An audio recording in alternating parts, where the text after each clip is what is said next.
आपण पाहिलं असेल की देशाच्या सीमेवरच्या अनेक राष्ट्रांमध्ये मग नेपाळ असेल, बांगलादेश असेल, पुढे लिबिया असेल, तिकडे सुद्धा जेन झी रस्त्यावरती उतरलं आणि त्यांनी सत्ता बदल केला. ही ताकद आहे त्यांची. आणि तेव्हा आपल्या देशाची भावना होती अनेकांची की आपल्याकडे हे कधी होईल, आपल्याकडे हे कधी होईल. बघा आज ते आपल्याकडे तुम्हाला होताना दिसतंय का? शेवटी हे व्हावं अशी कोणाची काही इच्छा नसते.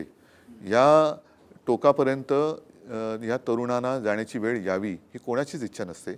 साधी गोष्ट होती किंवा साधी गोष्ट ह्यापुरती मी म्हणेन की परीक्षेचा अभ्यास करून जेव्हा एखादा मुलगा किंवा मुलगी परीक्षेला जाते आणि त्याच्यानंतर तिला पेपर दिल्यानंतर कळतं की पेपर फुटलाय. आता जवळपास 20-22 मुला-मुलींनी आत्महत्या केली. त्यांचे पालक त्याच्यामध्ये होते होते ना. अनेक म्हणजे काही मुलांनी तर परीक्षेच्या टेन्शननी आत्महत्या केली. मग तुम्ही त्यांच्या भावनेची किंवा त्यांच्या त्रासाची कदर करणारच की नाही. आणि एवढं शिकल्यानंतर सुद्धा जर त्यांच्या कपाळी बेकारीचा सोटाच येणार असेल तर मग काय भविष्य काय? का ही मुलं रस्त्यावरती का उतरले? परीक्षा केंद्रात जाऊ इच्छिणारी मुलं रस्त्यावरती का उतरले ह्याचा विचार कोण करणार? तुम्ही जेव्हा जंतर मंतरला पोहोचलात रात्री, पाऊस होता, तरीही लोक, तरुण मुलं असंख्य म्हणजे मोठ्या संख्येनं, हजारोच्या संख्येनं तिकडे होती. तुम्ही भाषण केलं, तो एक समोरून प्रतिसाद देत होता. जंतर मंतरवरचं ते चित्र पाहून तुम्हाला काय वाटलं? दोन्ही गोष्टी आहेत. एक तर हृदय पिळवटून टाकणारं तो सगळा विषय आहे. मात्र त्याचबरोबरीने समोर जो काय सगळा तरुण वर्ग होता, म्हणजे देशाचे भाग्य विधाते होते, त्यांच्यातली हिंमत बघून एक मला पण वाटलं की देश जिवंत आहे. देश जिवंत आहे आणि हा जिवंतपणा जोपर्यंत देशात आहे तोपर्यंत आपल्या देशावरती हुकुमशाही येऊ शकत नाही, हा एक विश्वास मिळाला.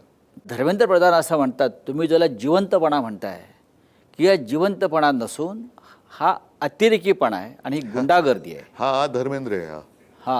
हा धर्मेंद्र प्रधान आहे. बरं, ह्याच्यात धर्म कुठे?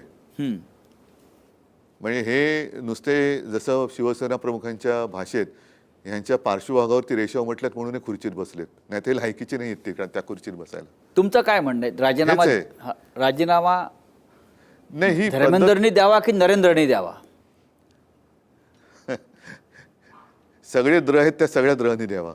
अच्छा, कारण ते द्र जे आहेत ते जनतेशी द्रोह करतायत. त्याच्यामुळे देशाला दारिद्र्य येऊ नये एवढीच इच्छा आहे, माझी अपेक्षा आहे. उद्धवजी, हे 12 वर्ष सरकार राज्य करत आहे, 12 वर्ष, आणि 12 वर्ष जनता एका दबावाखाली किंवा एका अंधभक्तीखाली या देशात जगत राहिली. 12 वर्षात हे जे काल तुम्ही चित्र पाहिलं जंतर मंतर आणि देशामध्ये, हे चित्र कधीच दिसलं नव्हतं. आणि अचानक भूकंप व्हावा आणि जमिनीतून लाव्हा वर उसळावा, हा विष्णूचा अवतार आहे, मी बोललो ना. हां, आपण जे म्हणताय, पण तुम्हाला वाटतं लोकांचं भय संपलं की जनता झोपली होती? नाही, लोकशाही झोपली होती. बघा, मी तुम्हाला सांगतो की हे राज्यकर्ते निर्दयी आहेत पण जनता दयाळू आहे.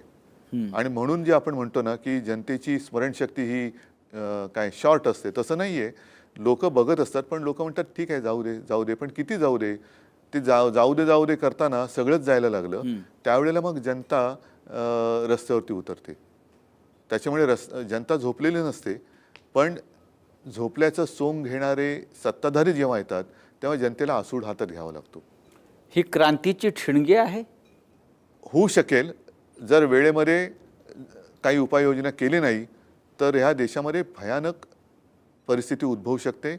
आणि एकदा का हा तरुण रस्त्यावरती उतरला की तो त्याचं जे काय म्हणणं आहे ते पूर्ण केल्याशिवाय थांबणार नाही, ही मला एक चिंता वाटते देशाची.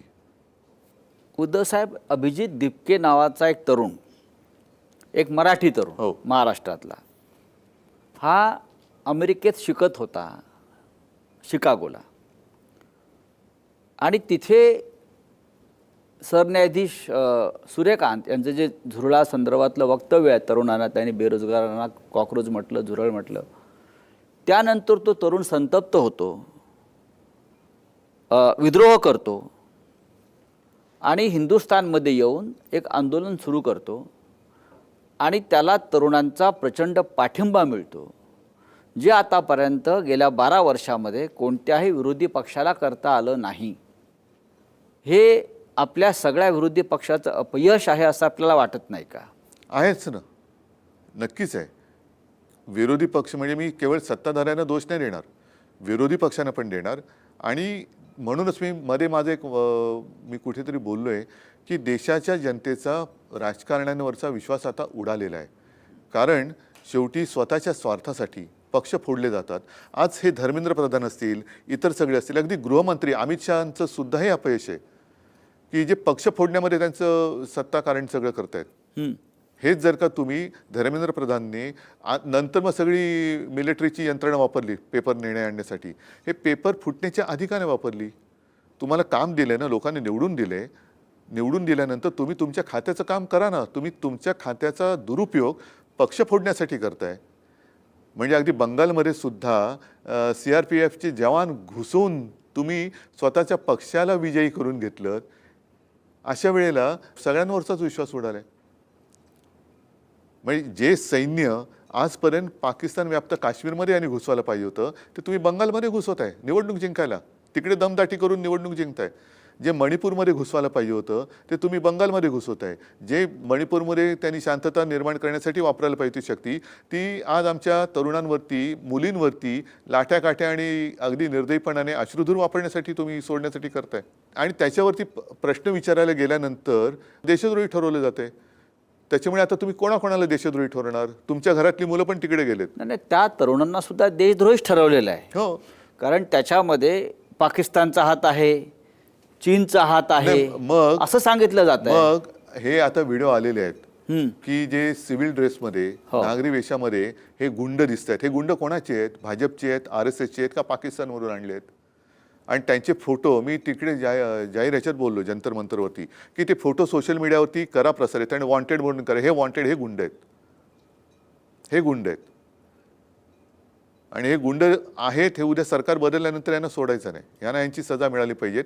जे मोदी म्हणालेत की जे अपराधी आहेत त्यांना सोडणार नाहीत, पहिले ह्या गुंडांना अटका करा. पोलीस ज्यांच्या नेम प्लेट नाही आहेत, मग हे कोण आहेत? मग त्यांना तुम्ही नाटक कंपनीचे कपडे घालून हातात दंडा देऊन पोलीस बनवले का तुम्ही? नाही, अशा वेळेला सरकारचं एक धोरण कायम राहिलं, मग ते नरेंद्र मोदी असतील किंवा अमित शहा